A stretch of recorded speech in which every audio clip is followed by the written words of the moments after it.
৮ মাস হয়ে গেল বিএনপি নেতাকর্মীদের নামে মামলাগুলো কেন প্রত্যাহার করা হচ্ছে না তা নিয়ে প্রশ্ন তুলেছেন বিএনপির সিনিয়র যুগ্ম মহাসচিব রুহুল কবির রেজভী।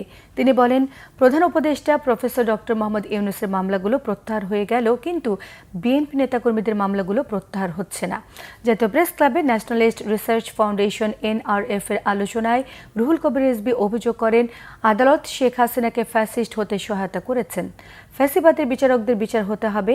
হিটলারের সহযোগী বিচারকদের যদি বিচার হতে পারে, শেখ হাসিনার সহযোগী বিচারকদেরও কেন বিচার হবে না? অধিকাংশ উপদেষ্টার দুর্নীতির সঙ্গে সম্পর্ক নেই, কিন্তু কারো কারো বিরুদ্ধে যে দুর্নীতির অভিযোগ উঠেছে তা কিন্তু সত্য। ডিসেম্বর থেকে জুন সরকার নির্বাচন নিয়ে কেন দ্বিধাদ্বন্দ্বের মধ্যে মানুষকে ঘোরাচ্ছেন তা নিয়েও প্রশ্ন তুলেছেন রুহুল কবির রেজভী।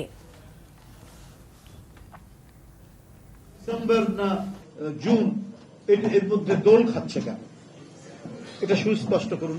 এটা কথা বলতেই পারে।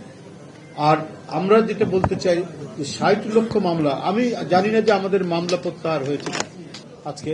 আমাদেরকে দিনের পর দিন, মাসের পর মাস কোর্টের বারান্দায় আমাদেরকে লেফট রাইট করতে হয়েছে, আমাদেরকে কুইক মার্চ করে ওখানে হাঁটাহাঁটি করতে হচ্ছে, নির্মম ভাবে আমাদেরকে এজলাসের মধ্যে দাঁড় করে রেখেছে।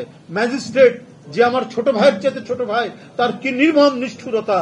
সে আমাদেরকে, যদি আমরা বেঞ্চে বসি, সে ধমক দিয়ে বলতো যে কাঠগড়ায় বসা।